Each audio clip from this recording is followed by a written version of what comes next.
All right, Trey, I'm on glass. On glass. Yeah, you see that target? Tally. Come up about 2 mils, okay? 2 tenths. And we got a little bit of left to right going on. Winds left to right. Fire. Good shot. Yep, we got him. Today on American Outlaw, you and I both want to know what this 50 BMG will do to a ballistic dummy at 1,000 yards. We've heard all kind of things. We've heard it will rip your arm off. We heard it goes subsonic. We heard it will make you explode. There are so many rumors out there. Today we decided that we're gonna come out here, have some fun, shoot these badass 50 cals with a special guest, try to disprove some myths, probably not, but just have fun and hang out. Now this 50 BMG is a JJ Rock, formerly Macmillan, and I think that they're out of business, but Rock Macmillan made some pretty incredible stuff. This is an incredible gun. I just learned on this KDEX chassis, this is one of 4 proof research barrels in 50 BMG that exist, and they were like $3,000 a piece, and only 2 of them are chambered, 2 of them set not chambered. So this is legitimately a one-of-a-kind gun. Thunder Beast has been the standard for precision rifles since I even knew what a silencer, suppressor, can, whatever you want to call it is. I started thinking about my time at SHOT Show and remember running into my buddy Ray Sanchez, one of the owners at Thunder Beast. I remembered that he had this unique break at SHOT Show and he was like, dude, I will come do this with you. So Ray, come over here without further ado. Dude, I appreciate you coming. What is that monstrosity? So this is our Ultra 50. The project started, some military sniper friends just saying they cannot shoot their 50s in urban heights. Overpressure was a problem. I said we could solve it, but it's going to be a fairly large can. We end up with 18.5 inches of actual suppressor, 4-inch break, so about 22.5 inches total length, 4.5 pounds. It starts life as a 4-foot, 40-pound bar of grade 5 tie. It is modular in that you could take off these extra baffles. If you wanted to run a little shorter, you could put the brake here and run it a little shorter. We still get the same recoil abatement and overpressure abatement, which really is the big deal. It sounds good. It sounds maybe a little louder than a suppressed 308. More important than all that, the lack of overpressure. Anybody who's been around a 50, especially a big 50 with a brake, not fun to shoot, right? Not fun for anybody around to watch. You literally loosen your fillings. How long did it take you from the concept of the idea to actually have not just the prototype, the finished product? 2 years from start to finish, I would say, to actually having something we took to SHOT Show and said, yes, we will take orders. Okay, Ray, earlier today when we were at the office, we were going back through some just memories of when we kind of both got into shooting, and you saw that old Chandler rifle. We went from these big, heavy 16, 18 pound guns, no muzzle brakes, to 12-pound guns and muzzle brakes. And now we're seeing a lot more people using suppressors on their rifles. One of the interesting things you told me was in that change from no muzzle brake to a muzzle brake. Why was that? Why is a muzzle brake not even close to as, I want to call it, safe for you as a suppressor? Well, the way a muzzle brake works, it simply redirects that gas back towards the shooter to get the stock of the rifle off your shoulder, right? They're very effective at reducing recoil, but at the price of concussion, that overpressure, that concussion back to the shooter. Like the end of a 2-day match, you can't tell me anybody shooting a big break that's awesome on recoil is as sharp at halfway through the day too, right? Like, I think that's why you see people start making mistakes and stuff. It's that repetitive concussion, and even though it's not recoil on your shoulder, your brain knows that concussion's coming, right? And it doesn't take much of a little wince, a little movement just to try to shield yourself to start throwing shots a little bit here and there.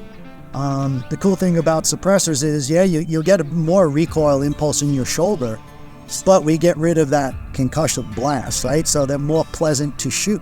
Now we've morphed into, something like this Ultra 50 with that brake on the end. Anybody who's seen any of our videos with the weights and the sleds, we're taking 65% of the recoil out of this. This is about like shooting a 300 Win Mag or maybe a 12 gauge. So now we're getting recoil abatement and no overpressure, no shock, no concussion. So this is you. You feel good and confident about yourself. You're a 30 cal, pretty big, pretty stout. And this is the guy she told you not to worry about. He's like the Boom, baseball bat. Check that out. 50 BMG can, 30 cal can. So I've been getting pressured by everyone here that in order for you guys to see the difference in the violence of recoil, that we need to shoot this 750 grain AMAX without the, this is not a muzzle brake at all. It's just pressor mounting device. Now listen, I need shoulder surgery. I'm 44, I'll be 45 in a month, and I'm not gonna do it. Micah, you shoot it. Are you making me shoot it because it was my idea? Yes, Micah, it was your idea. I have to hold the camera. Tell Dan to do it. Dan. Yo, Dan, you gotta shoot it. You're only 30, Dan. All right. 30 and sturdy, baby. I'll give it a run here. That hat says a lot about what we're about to do right now. All right, Dan, are you sure about this? I guess there's only one way to find out.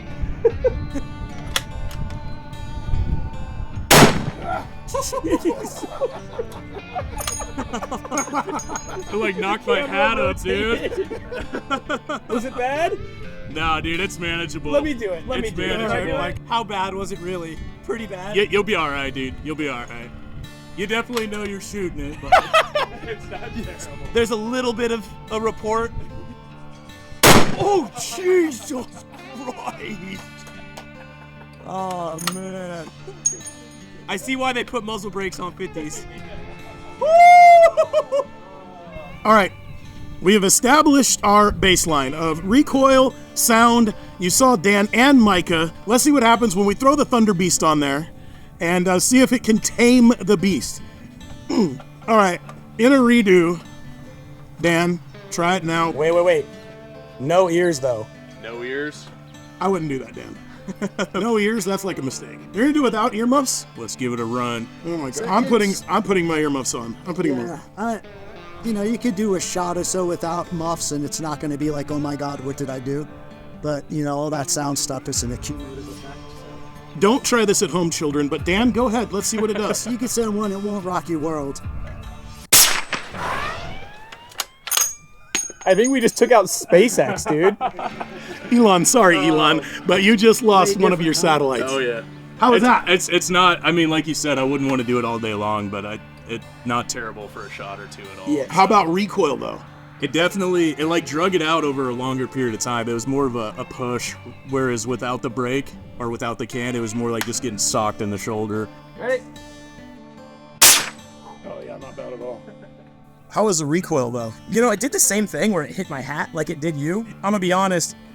I think what Dan was trying to explain was, since there was no concussion that like confuses you and makes you like get silly and forget what you're doing, you could kind of like pay attention to what everything was doing, and it's this nice like push. All right, so let's see what this 50 BMG will do on the dummy at a grand.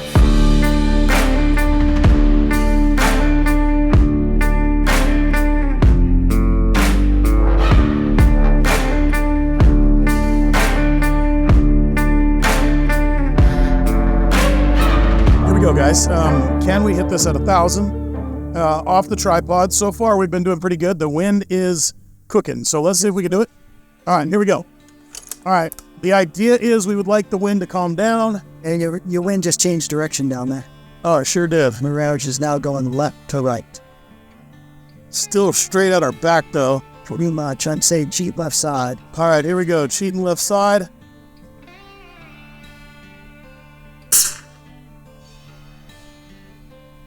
Low lap. Low lap. That hit him. That hit him. I saw it. That was a good hit. I saw it come up out of the, I saw the duck come up. All right, guys, so check this out. I want to tell you some of the harder feats about this. One, shooting a 50 BMG in general. Two, shooting standing from a tripod in this, I call it 12 to 15 mile an hour wind at 8,000. It took me three shots to center punch this sapsucker. And look at this. This is like my fist coming out of it. I can't wait to see it on slow-mo, but look at these pieces. Look at those pieces. Micah, here's my question.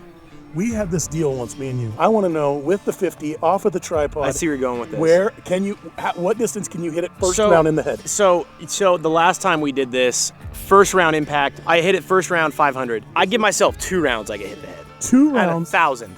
At 1,000? At 1,000. Stuff that came out of At 1,000? All right. 2 rounds I can hit that. All right, guys. at 1,000, here's what I want to tell you. The 308, my 308 that I have doped at this range, at 1,000, has 496 foot-pounds of energy when it hits the target. When the 50 BMG hits it with that 750 AMAX, it's 4,160 foot-pounds of energy.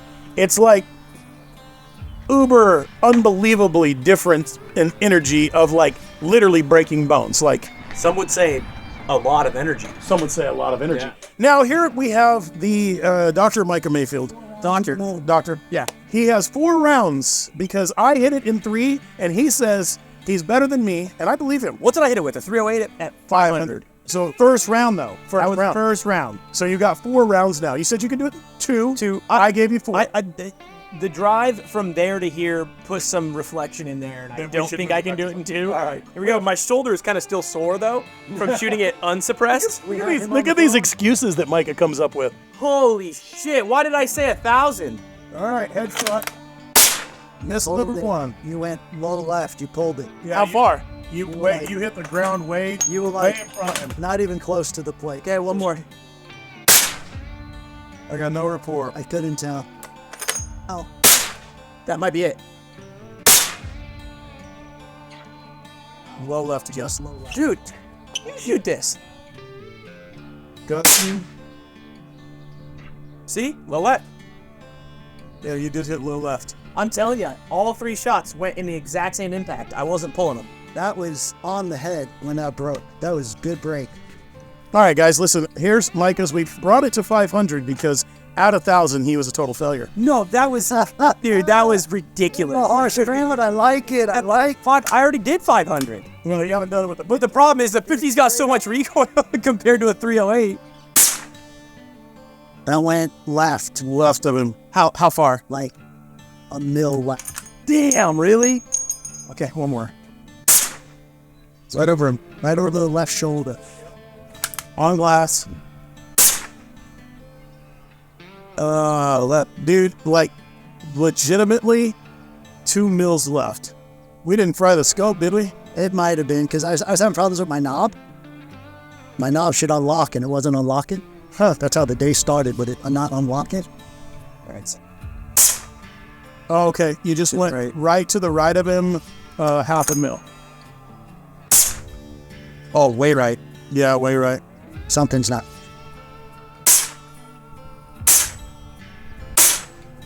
Just over the left shoulder. Elevation good though. Oh, right over the top.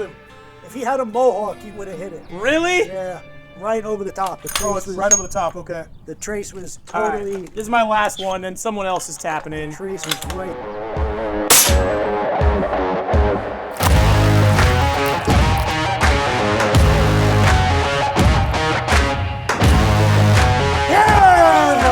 Did I get it? Took his whole head off. Took his whole head off. Head is all. Redeemed himself.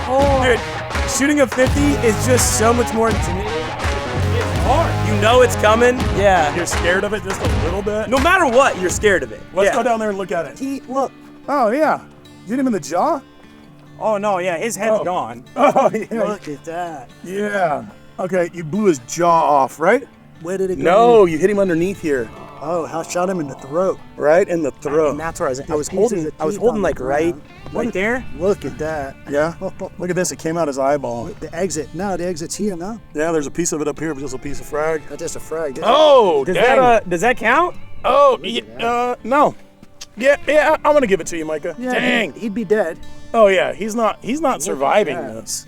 Ray, I want to thank you very much for driving all the way down to hang out with me. Your suppressors are incredible. One of the cool things, guys, is Ray and Zach, when he had the demigod, and I remember reading an article that Ray was like, hey, I shot the 155 Lapua Skinars and I won a match when we were all shooting 308s. And so it's cool. One of the things that YouTube provides is it's cool to be able to meet the guys that you've looked up to for 15 years. So it's pretty cool that you came all the way out here. You explained it all to me. You taught us how Suppressor works. So big thanks to me, and big thanks to you guys. You guys made stuff like this happen for me. So do me a favor, like, subscribe, hit the bell notifications. Where can they find you? Thunder Beast Arms. That's us. All right, guys, go check out Thunder Beast. You won't regret it.